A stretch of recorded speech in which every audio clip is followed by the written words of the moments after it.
3TO drátová špona se vyrábí ve 4 různých provedení v různé síle drátu vzhledem k šířce a tloušťce nehtu a pro nikl alergické pacienty. Smyčka se vyrábí ve 2 variantách, ta normální a jedna silnější pro obzvláště tlusté nehty. Špona má 2 části. V každé části je zabudované esíčko pro zavěšení smyčky a omega pro pérovací schopnost a slouží i jako opora na nehtu. Pro ošetření s 3TO drátovou šponou potřebujete ještě kleště k držení špony, kleštičky na drát, kombinované kleště k ohýbání špony a instrument k utažení smyčky. Dle hygienických předpisů musí být instrumenty vyčištěné a vydezinfikované. K zapečetění špony na nehtu nabízíme gel a UV lampičku ke stvrzení gelu.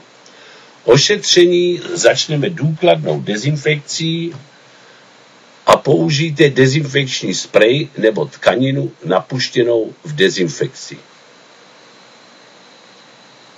Vyčistěte opatrně nehtový val a dávejte pozor, abyste zbytečně nepodráždili kůži ve valu. Špona se musí napřed vydezinfikovat, v případě nějakého zánětu či poranění vysterilizovat. Upevněte za omegu šponu v kleštích držení špony. Nyní odměřte potřebnou délku špony. Vzdálenost mezi esíčky uprostřed nehtu by měla být 4 až 5 mm.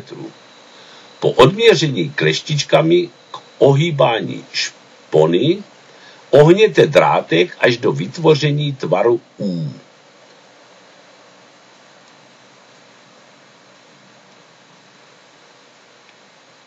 Nyní zvolte z těch 4 otvorů v kleštích žádanou velikost, vložte kolmo do kleští ohnutý drátek a zmačkněte na doraz.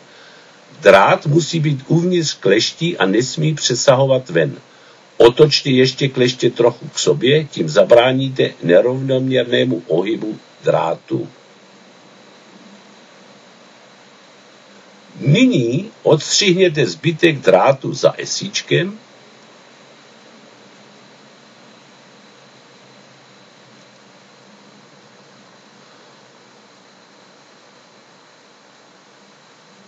Opilujte konec háčku.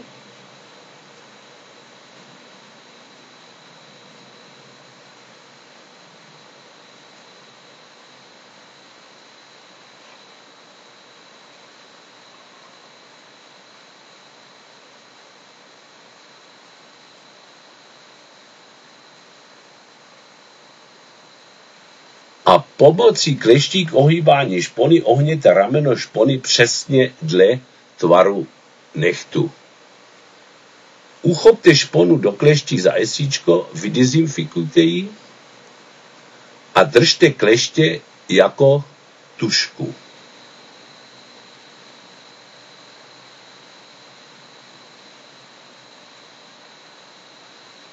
Odtáhněte trochu val od nehtu, nasaďte šponu na žádané místo, lehce přitlačte a otočte šponu o 90 stupňů k nehtu.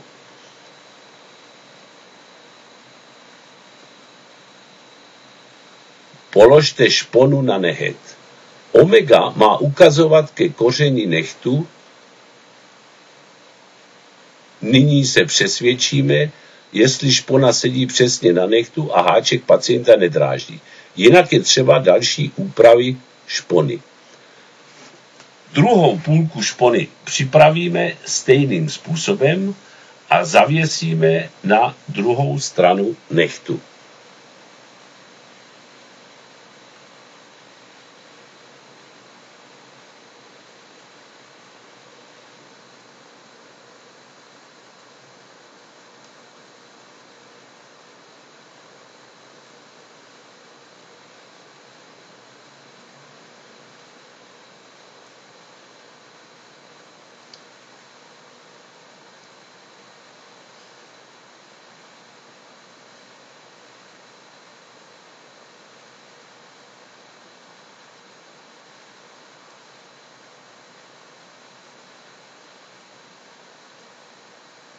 Nyní vezmete smyčku, trochu ji otevřete a zavěste očka háčku do instrumentu k utažení špony.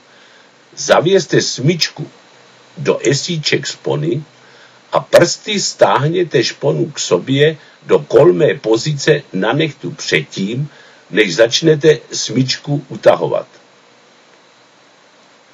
Lehkým tahem k sobě v rovině s nechtem utahujte smyčku tak, aby se utahovala smyčka stejnoměrně. Při utahování konzultujte s pacientem, zda už necítí tah na nechtu a přesvědčte se, zda špona sedí pevně na nechtu. Pacient nesmí cítit bolest nebo silný tah v nechtu. Odstřihněte smyčku krátce za očkovým spojením špony a poté odstřihněte přebytečný drát na esíčku. Při stříhání položte prst přes kleště a zabráníte tím, že odstřihnutý drátek někam uletí.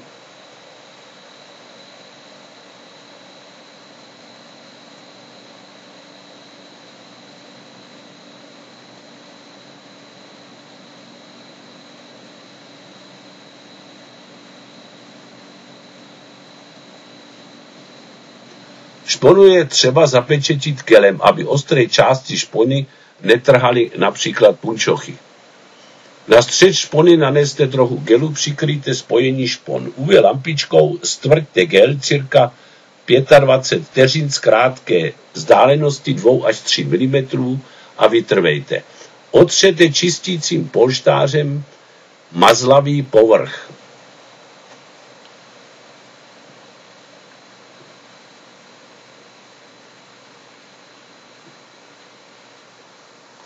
Dle potřeby nehet zastřihněte, proveďte tamponáž a případné záněty nebo poranění ošetřete.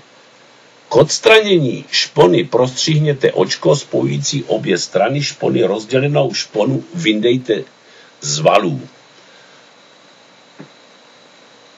Obě půlky před novým nasazením vydezinfikujte, popřípadě vysterilizujte. Špona se dá použít 3krát, poté ztratí účinnost péra a musí se udělat špona nová.